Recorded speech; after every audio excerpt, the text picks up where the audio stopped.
गोविंद दो खड़े काके लागू पाए, बलिहारी गुरु आपने गोविंद दियो बताए।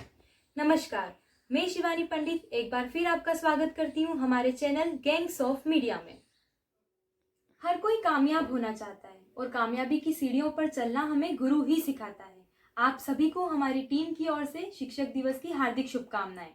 जैसा कि हम सब जानते हैं कि हर छात्र कहीं ना कहीं किसी न किसी बात पर अपने गुरु से प्रेरणा लेता है, पर आज हम आपको कुछ ऐसे शिक्षकों से मिलवाएंगे जो अपने अपने कार्य क्षेत्रों में दिग्गज हैं और वे हमसे कुछ ऐसी कहानियां और वाक्य साझा करेंगे जिसमें उन्हें उनके छात्रों से प्रेरणा मिली। तो आइए सबसे पहले CH एज मेकर इंदौर के प्रमोटेड डायरेक्टर आकाश सेठिया सर से मिलते हैं। नमस्कार, शिक्षक दिवस पर मेरे सारे साथी शिक्षकों को बहुत बहुत शुभकामनाएं और वो सारे स्टूडेंट्स जो अलग अलग माध्यमों से मुझ तक पहुंचते हैं, सबको दिल से thank you actually make this day very special for me. मैं टीचिंग के लिए कैसे इंस्पायर हुआ, ये बड़ी मज़ेदार कहानी है। मैं स्कूल में पढ़ता था, तब मैं अपनी लर्निंग टीचिंग के थ्रू करता था। यानी कि मेरे पापा ने मुझे एक छोटा सा ब्लैक बोर्ड दिला दिया था और मैं जो भी लेसन याद करने की कोशिश करता था, मैं उसको खाली कुर्सियों या मेरे कमरे में रखा हुआ बिस्तर उसको पढ़ाता था। तो पढ़ाते पढ़ाते वो मुझे बहुत अच्छे से समझ में आया। इनफैक्ट बाद में मुझे ये भी कभी सुनने को मिला और मैं उस चीज़ का जीवंत उदाहरण हूँ कि actually teaching makes you learn the topic और द सब्जेक्ट बेटर। तो ये मेरे साथ बचपन से हुआ। सेंट पॉल स्कूल में हमारे मोहम्मद हुसैन सर थे जो फिज़िक्स पढ़ाते थे। उन्होंने एक बार ऐसा कहा कि आप लोग कुछ टॉपिक्स लेकर उसे क्लास में पढ़ाओ ताकि मुझे समझ में आए कि आपका अंडरस्टैंडिंग कितना है। तो मैंने उस समय एक क्लास ली और उन्होंने मेरी पीठ तक बताई कि तुमने बहुत अच्छा पढ़ाया। तो मुझे लगा कि शायद मैं पढ़ा सकता हूँ। इंस्पिरेशन की बात चली है तो सेंट पॉल स्कूल के सरस्वती सर और अपनी ज़माने के कोचिंग के बेताज बादशाह मोरेश्वर अभ्यंकर सर का नाम जरूर लेना चाहूँगा। उन दोनों से मैंने जितना टीचिंग के बारे में सीखा है, जो एक पैशन एक अच्छे टीचर में होना चाहिए, क्यों और कैसे आप हर बच्चे को इन्फ्लुएंस कर सकते हो, हर अपने स्टूडेंट को इन्फ्लुएंस कर सकते हो, ये इन लोगों से मैंने सीखा है। मोरेश्वर अभ्यंकर सर का जो टीचिंग के लिए पैशन था उनका, तो शायद मैं 20% भी अगर जनरेट कर लूँ क्लास में तो वो क्लास बहुत अच्छी जाती है। इसे मेरी खुशकिस्मती कही है कि मेरे स्टूडेंट्स मुझे बहुत कुछ सिखाते रहे, इंस्पायर करते रहे। ऑलमोस्ट 20-22 साल पुराना स्टूडेंट है वैभव पुराणिक। मेरा पहला ऐसा स्टूडेंट था जिसने 4 IIMs क्रैक किए थे। वो MBA बन गया, अपनी करियर में आगे बढ़ गया, बहुत बढ़ गया। उसके कई सालों बाद वो वापस आया, मुझे फ़ोन किया, मिलने आया। मेरे सामने एक iPad रखा, बोले सर ये फ्यूचर का लर्निंग है। और मैं सोच रहा था कि क्या, मैं उस ज़माने की बात कर रहा हूँ जब iPad लॉन्च हुआ ही था और हम लोग केवल सुनते थे कि iPad है। तो वो अमेरिका से आया था तो iPad लेकर आया, मुझे दिखाता है, देखो यहाँ सर आगे से आप न्यूज़पेपर यहाँ पर पढ़ेंगे, आप अपने बच्चों को ये सिखा सकते हैं, इस तरह से टूल्स बन जाएंगे, वीडियोस यूज़ करेंगे वगैरह वगैरह। मेरे सारे शिक्षक साथीगण जो मेरे साथ हैं वो हमेशा मुझे कहते हैं कि सर आप टेक्नोलॉजी को बड़ी आसानी से इम्बाइब कर लेते हो और आपकी टीचिंग में वो आ जाती है। मैं आज भी घर से स्मार्ट बोर्ड से पढ़ा रहा हूँ। तो मैं ये कहना चाहता हूँ कि ये सारे इंस्पिरेशन मेरे स्टूडेंट्स से हैं, क्योंकि वो समय से पहले आकर मुझे बताते रहते हैं, मुझे सिखाते रहते हैं, ये हो रहा है सर, आप इसको ऐसा कीजिए, ये आप इस्तेमाल कीजिए। एक सेकंड एग्जांपल लेना चाहता हूँ। पंकज करके मेरा एक स्टूडेंट है, जैन। सारा जब उसका सिलेक्शन हो गया है, बेंगलोर जाने वाला था, जाने के पहले एक बार मेरे पास आया, बोला सर आपने मुझे जो वोकैबुलरी पे सेशंस लिए हैं, मैंने उसके बेसिस पे कुछ 50-100 शीट्स बनाई हैं और मैं चाहता हूँ कि मैं आपके साथ शेयर करूँ, आप अपने दोस्त बच्चों के साथ आगे यूज़ कीजिएगा। इतना डिटेल्ड कॉन्टेंट वो मुझे दे गया था कि मैं खुद सोचता था कि यार मैंने कभी खुद ऐसा काम क्यों नहीं किया। तो ऐसे कई स्टूडेंट्स हैं जो मुझे बहुत इंस्पायर करते हैं इस तरह से, और मतलब सालों बाद आते हैं, नई चीज़ें, नए पर्सपेक्टिव्स दिखाते हैं। पोस्ट कोविड एरा में अब टीचिंग के मायने बदल जाएंगे। मेरा ख्याल है कि अब केवल क्लासरूम टीचिंग सर्वाइव करेगी ही नहीं, और इसलिए मुझे लगता है कि टीचर्स को अपनी ज़िंदगी को आगे बढ़ाने के लिए और अच्छा टीचर बनने के लिए टेक्नोलॉजी को अपने अंदर समाहित करना है, उसको इंटरनलाइज कर लेना है। देखिए बहुत सारे नए टूल्स आ गए हैं, बहुत सारी नई चीज़ें और डेवलप होती जा रही है। मेरा ख्याल है कि ये वो वक्त है जब हम एक्सपेरिमेंट करते रहें और नया कुछ सीखते रहें, लेकिन साथ में हमारे जो टीचिंग का बरसों का एक्सपीरियंस है उसको इस टेक्नोलॉजी में इन्वॉल्व करने की कोशिश करें। एक जो नया टीचर होगा वो टेक्नो से भी होगा, स्क्रीन के माध्यम से कैसे अपने स्टूडेंट से जुड़ना है उसको आना होगा, और ऑफ कोर्स हमेशा की तरह सब्जेक्ट में तो उससे डेप्थ बढ़ानी ही होगी। Thank you so much sir. और आइए अब CH एज मेकर इंदौर के डायरेक्टर अजय बंसल सर से मिलते हैं। नमस्कार, मैं Ajay Bansal, co founder CH edge maker. Teachers day एक बड़ा ही खास दिन होता है जब किसी ट्रेनिंग इंस्टीट्यूट, कोचिंग इंस्टीट्यूट के मालिक के रूप में, फाउंडर के रूप में और एक टीचर के रूप में इतने सारे स्टूडेंट्स याद करते हैं। बड़ी इंटरेस्टिंग बात है। I am not a born teacher. मैं एकदम से, कहते हैं ना कि मेरे अंदर बचपन से टीचिंग स्किल्स थी, मैं वैसा वाला टीचर कभी नहीं रहा। और मैंने टीचिंग का इंस्पिरेशन कई लोगों से निकाला। मैं सेंट पॉल स्कूल में पढ़ता था, वहाँ पर हमें फिजिक्स पढ़ाते थे मोहम्मद हुसैन सर। जब मैंने टीचिंग प्रोफेशन को अपनाया तब याद किया मैंने उनको, तो मुझे लगा कि उनकी टीचिंग में क्या खासियत थी, और रियलाइज किया कि वो बोर्ड पे इलस्ट्रेशंस इतने अच्छे, इतने खूबसूरत बनाते थे। वो हमें फिजिक्स पढ़ाते थे कि उनके 20 मिनट में वो जो डायग्राम बनाते थे, उनका डायग्राम बनाते हुए देखना 20 मिनट तक उनको, मुझे लगता है आधे से ज्यादा कॉन्सेप्ट तो उतने में समझ में आ जाता था। ठीक उसी तरह स्कूल में ही हमें बड़े ही रिस्पेक्टेबल इंदौर के reputable Amitabh Saraswati sir maths पढ़ाते थे, और मैं बड़ा फॉर्चुनेट रहा कि मैंने कम से कम 3 साल उनसे मैथ्स पढ़ा, 10th, 11th, 12th। Oh my God, कितना अच्छे से एक एक स्टेप को वो समझाते थे, कैसे वो एक कॉम्प्लेक्स क्वेश्चन को छोटे स्टेप्स में ब्रेक करते थे। और सबसे बड़ी बात जो मैंने अपने प्रोफेशन में उनको देख करके अपनाई, कि कैसे वो एक लेवल तक सभी स्टूडेंट को पढ़ाते थे, और पढ़ाते पढ़ाते कब उन्हें जो अच्छे हायर IQ स्टूडेंट्स हैं, अच्छे IQ वाले स्टूडेंट्स भी हर क्लास में थे, कैसे वो एक क्वेश्चन में छोटा सा ट्विस्ट डाल के उन्हें भी इन्वॉल्व कर लेते थे उस IQ लेवल पर ले जा करके। बड़ी ही खासियत थी उनकी। और लगभग उसी दौरान मैं मिलिंद खरे सर, जो मेरे फेवरेट रहे, जो सही मायनों में, कई मायनों में मेरे गुरु रहे, उनसे भी पढ़ा, खरे इंस्टीट्यूट, खरे कोचिंग में जाकर के। और उनसे मैंने बहुत सारी चीज़ें सीखी। सबसे खास, कैसे पूरी क्लास को एक साथ इन्वॉल्व करके पढ़ाना। क्लास में 50 स्टूडेंट बैठे हों, 100 स्टूडेंट बैठे हों, हर एक को ये लगता था जैसे कि सर पर्सनली मुझे पढ़ा रहे हैं और किसी को पढ़ा ही नहीं रहे। मैं अपने जीवन में फॉर्चुनेट रहा हूँ कि मुझे ऐसे टीचर्स मिले जिनको देख करके जब मैंने पढ़ाना शुरू करा, तो जिनको ध्यान करके कि उनकी क्या खासियत थी, मैं अपने आप को अच्छा टीचिंग में अच्छा बनाने की कोशिश कर पाया। और मेरे साथ शुरू करने वाले, जिन्होंने मेरे साथी रहे, मेरे पार्टनर रहे, Akash Sethia, he was a fantastic teacher. वो हमेशा से बहुत अच्छे टीचर थे। तो जब डे टू डे क्लासेस हम लेते थे इनिशियल सालों में, शुरू के सालों में, तो बहुत सारी चीज़ें मैंने आकाश को देख देख करके सीखी कि कैसे स्टूडेंट्स को इन्वॉल्व किया जाता है, कैसे उनको काम दिया जाए ताकि वो घर से कुछ कर करके लाए। मेरे इंस्पिरेशन, मेरे टीचर्स टीचिंग प्रोफेशन में यही सब लोग रहे। Thank you so much sir for sharing this inspirational experience with us. और आइए अब senior educationist Avneesh Pandey sir से मिलते हैं और उनकी प्रेरणा स्रोत कहानियों के बारे में जानते हैं। शिक्षक दिवस वास्तव में एक ऐसा शुभ दिन है जिसमें हम अपने शिक्षकों का या अपने शिक्षकों के उस योगदान को सलाम कर सकते हैं, उस योगदान के प्रति कृतज्ञता व्यक्त कर सकते हैं जिनके कहे हुए तमाम शब्दों ने हमें जिंदगी के किसी ऊंचाई या किसी पायदान पर पहुंचा दिया हो। वास्तव में शिक्षक हमें एक मोड़ पर पहुंचाता है, हमें उस शिखर तक पहुंचाता है जिस शिखर की कभी हम परिकल्पना कर रहे होते हैं। मैं एक शिक्षक हूं, लेकिन शिक्षक के साथ साथ मैं कभी एक विद्यार्थी भी रहा हूं। मुझे एक वाकया याद आता है। मैं उत्तर प्रदेश के एक छोटे से गांव में रहता था। 8वीं क्लास में मैं गांव के ही पास के एक गांव में स्कूल में पढ़ता था।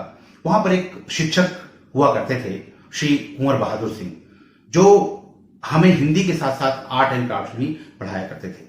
एक बार उन्होंने क्लास में एक शब्द कहा, एक छोटी सी एक लाइन कही जो कि उन्होंने अवधि में कही थी कि घन घिसे से कुल्हरा हो जब निघस घसैया हो।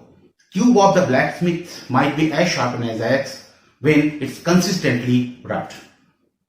ये बात मेरे मानस पटल पर इस तरह से बैठी कि मैं जब भी इस बात को सोचता था तो जिंदगी की कोई भी परिस्थिति हो, कोई भी परेशानी हो, तमाम परिस्थितियां आती हैं, हर किसी के जीवन में आती हैं, लेकिन उनसे लड़ने की ऐसी ताकत मिली कि मैं आज इस मकाम पर पहुंच गया। शायद आपके भी शिक्षकों ने आपको कोई ऐसी बात जिंदगी में कही होगी या कोई ऐसे शब्द होंगे उनके जिन्होंने आपकी जिंदगी में कभी ना कभी कोई ऐसी ताकत बनकर, एक ऐसी ऊर्जा बनकर आपका साथ दिया होगा जिससे आप उस मकाम पर पहुंचे होंगे। खुशी होती है जब हमारे सामने बैठा हुआ बेंच पर कोई स्टूडेंट कभी किसी बड़े मकाम पर पहुंच जाता है और हमें किसी भीड़ में मिलता है और कहता है, सर आपके पढ़ाने से, आपके किसी कंट्रीब्यूशन से आज मैंने इस सफलता को हासिल की है। शायद जिंदगी का सबसे अहम और सबसे महंगा पुरस्कार किसी शिक्षक के लिए यही होगा, इससे बढ़कर कोई पुरस्कार नहीं होता है। मैं अपने उन स्टूडेंट्स को जो मुझसे आज भी जुड़े हैं या उन स्टूडेंट्स को जिनको मैंने परोक्ष या परोक्ष रूप में कोई ऐसी बात सिखाई हो जो उनके जीवन में कभी भी काम आए, उन सबको शुभकामनाएं देता हूं, आशीर्वाद देता हूं, धन्यवाद देता हूं, बधाई देता हूं। Thank you so much sir for sharing this valuable knowledge with us. तो आइए अब हम पीएस एकेडमी इंदौर के डायरेक्टर और सिविल सर्विस एग्जामिनेशन के विशेषज्ञ प्रदीप श्रीवास्तव सर से मिलते हैं। नमस्कार। आज हमें 3 प्रश्नों के जवाब देने को कहा गया है। पहला प्रश्न तो ये है कि मुझे पढ़ाने की प्रेरणा कैसे मिलती है, और दूसरा प्रश्न ये है कि क्या किसी विद्यार्थी ने मुझे अभिप्रेरित किया है और उसकी कोई घटना हो तो बताएं, और तीसरा ये है कि जो लोग देख रहे हैं उनके लिए मेरा क्या संदेश होना चाहिए। तो पहला ही प्रश्न का जवाब देते हैं कि भाई पढ़ाना क्यों। बहुत सारे व्यवसाय, बहुत सारी नौकरियां हम लोगों के लिए रहती हैं, लेकिन पढ़ाना एक ऐसा काम था जो मुझे मेरे पेरेंट्स ने कहा कि भाई, और फादर ने खासतौर से कहा कि प्रबुद्ध समाज प्रगतिशील होता है। और मैंने सोचा कि जो लोग प्रशासनिक क्षमताओं के साथ हैं और वो प्रशासन में जाते हैं तो वो ज्यादा बेहतर समाज को, सरकार को और देश को दिशा दे सकते हैं। तो पहला इंस्पिरेशन तो यही था कि मैं अपना सार्थक उपयोग, उपादान और योगदान समाज को दे सकूं। इसके लिए मैंने शिक्षा के फील्ड को चुना, शिक्षा के क्षेत्र को चुना। पहली बात तो ये है। दूसरी बात यह कि मैं देखता था कि जो विद्यार्थी तैयारी कर रहे हैं उनके पास या तो संसाधन नहीं होते थे और या फिर उनके पास वो क्षमताएं नहीं होती थी जिनके आधार पर वो तैयारी कर सके, जबकि उनके अंदर बुद्धि थी, उनके अंदर तैयारी करने की क्षमताएं थी, लेकिन उनके पास संसाधन नहीं थे। तो इसने भी मुझे प्रेरित किया कि मैं उन लोगों के लिए काम कर सकूं जो कमजोर हैं, गरीब हैं, पिछड़े हैं और वो अपने आप को आगे बढ़ा सकते हैं। और चूंकि वो समाज को नजदीकी रूप से देखते हैं, उनका समाज के साथ जुड़ाव है, वो गरीब परिवारों से हैं, ग्रामीण परिवेश से हैं या किसी भी परिवेश से, तो वो समाज को अपना योगदान दे सकेंगे। इसलिए मैंने शिक्षा के क्षेत्र को चुना। और इस यही कारण है कि अभी तक मैंने शिक्षा में व्यवसायीकरण नहीं किया, ताकि उन बच्चों को भी शिक्षा मिल सके जो बच्चे किसी भी तरीके के संसाधनों की कमी से जूझ रहे हैं। दूसरा प्रश्न यह है कि क्या किसी विद्यार्थी ने मुझे इंस्पायर किया। एक विद्यार्थी नहीं, मेरा ख्याल है हर एक विद्यार्थी शिक्षक को अभिप्रेरित करता है। एक विद्यार्थी तो बहुत गलत हो जाएगा कहना, मुझे तो कई सारे विद्यार्थियों ने प्रेरित किया। नाम लेकर के मैं बता सकता हूं। एक लड़का था जिसका नाम था प्रताप नारायण यादव, और वो पीएस एकेडमी पर आता था। सवेरे 8 बजे आकर के रात में 9 बजे तक वो रहता था। वहीं पर अखबार पढ़ना, वहीं पर खाना मंगा लेना, वहीं पर खाना, और वहीं पर फिर रात में पढ़ करके अपने हॉस्टल में चला जाता था। और बहुत गरीब परिवार का बच्चा था। कभी कभी कुछ वित्तीय मदद भी हम लोगों ने की उसकी। और जब रिजल्ट आया तो सबसे बड़ी बात ये थी कि वो शुरू से लगा रहता था, सवेरे से लेकर पढ़ना शुरू करता था, शाम तक पढ़ता था, और मैं दिन में 3-4 बार उसको बुला करके ये कर लो, ये कर लो, ऐसा बता करके उसको लिखने की शैली वगैरह बता देता था। हिंदी माध्यम का विद्यार्थी था और पहला ही पहला मेंस और पहला इंटरव्यू, और वो डिप्टी कलेक्टर बना। 7वीं रैंक उसकी आई थी मध्य प्रदेश में। तो एक तो ये कारण था कि जो मुझे लगता था कि ये गरीब बच्चे जो हैं ये बहुत अच्छे से, और आज वो बहुत अच्छा काम कर रहा है, भोपाल में शायद एडिशनल कलेक्टर है अभी, और अच्छा काम कर रहा है। इसी तरीके से एक मृणालिनी श्रीवास्तव थी, वो जब मेरे पास आई तो उसने मुझसे कहा कि सर मुझे पढ़ना है, और मैंने उसे पढ़ाना शुरू किया। सवेरे शाम दोपहर जब भी उसको मौका मिलता था तो वो बैठ करके पढ़ती थी। उसका भी पहला मेंस पहला इंटरव्यू, और वो आईपीएस बनी पहली रैंक पहली बार में। और उसने भी मुझसे कहा कि सर जो आप पढ़ाते हैं उसमें आप किताबें इस्तेमाल नहीं करते, तो आप कहां से पढ़ते हैं? तो मैंने उससे यही कहा कि भाई देखो, किताबों से तो आप विद्यालयीन शिक्षा या महाविद्यालय की शिक्षा उसमें पास हो सकते हैं, लेकिन जब आप यूपीएससी या एमपीपीएससी की तैयारी करते तो आपको out of the box thinking रखनी पड़ेगी। आपको समाज के सरोकारों से संबंधित होना पड़ेगा और आपको उसके साथ ध्यान देना पड़ेगा। तो ऐसे कई सारे विद्यार्थी हैं जिन्होंने मुझे कहा कि मैं अपने आप को उनके हिसाब से देखूं। दूसरी बात, मैं हमेशा ही मानता हूं कि शिक्षक हमेशा छात्र होता है, शिक्षक शिक्षक नहीं होता है। जिस दिन शिक्षक शिक्षक हो जाएगा उस दिन वो शिक्षक नहीं रह पाएगा। मेरा ये कहना है कि हमको हमेशा छात्र की तरह से ही रहना चाहिए। हमको ये भी देखना चाहिए कि यदि हम छात्र हैं तो हमें सीखने की इच्छा रहेगी, और जब सीखने की इच्छा रहेगी तो हम ज्यादा बेहतर ढंग से बच्चों को समझा सकेंगे। शिक्षकों के लिए जो कहा गया कि भाई हम क्या देना चाहेंगे उनको, तो मेरा यही कहना है कि आप सभी लोग सक्षम हैं, शिक्षित हैं, और आप बहुत अच्छा कर सकते हैं। बस ये ध्यान दीजिए कि बच्चों की आवश्यकता क्या है। कुछ बच्चे अच्छा लिख सकते हैं, कुछ बच्चे पॉइंट्स में लिख सकते हैं, तो आपको ये देखना है कि हर एक बच्चे की क्षमताओं को आप ऊपर लेकर के आए और उनकी कमजोरियों को ठीक करें या उनकी कमजोरियों को छुपा दें, ताकि वो अपनी जो क्षमताएं हैं उसको दिखा करके एग्जाम में पास हो सके। लेकिन साथ ही साथ मेरा ये भी कहना है कि उनको आपको नैतिकता और सदाचार के साथ काम करने का भी संदेश देते रहना चाहिए, और ये रोज का काम होना चाहिए। दूसरी बात, मुझे 25 साल हो गए पढ़ाते हुए।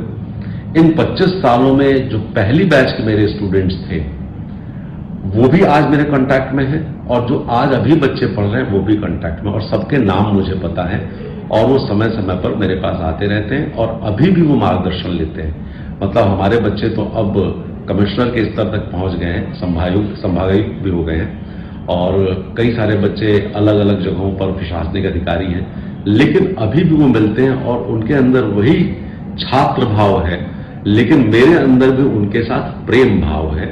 और इस प्रेम भाव के साथ जब आप बच्चों के साथ काम करते हैं तो ये आजीवन का संबंध बनता है, ये जीवन पर्यंत का संबंध बनता है। इसी भावना के साथ यदि शिक्षक अपने बच्चों के साथ रहेंगे तो निश्चित रूप से सफलता तो मिलेगी ही, अपने मन को एक आदर भाव भी उत्पन्न होगा हमारे अपने बच्चों के प्रति और बच्चों का हमारे प्रति। थैंक यू, धन्यवाद, नमस्कार। अपना बहुमूल्य समय देने के लिए आप सभी गुरुजनों का धन्यवाद, और मैं हमारे व्यूवर से उम्मीद करती हूँ कि वे इस इंस्पिरेशनल एक्सपीरियंस से सीख लेंगे और इस सीख को जीवन का मूल मंत्र बनाकर अपने लक्ष्य की तरफ आगे बढ़ेंगे। तो आप सभी को हमारे ये टीचर्स डे का इंस्पिरेशनल सेलिब्रेशन कैसा लगा कमेंट बॉक्स में जरूर बताएं, और अगर आपको हमारा ये वीडियो पसंद आया हो तो लाइक, शेयर और सब्सक्राइब करना ना भूलें।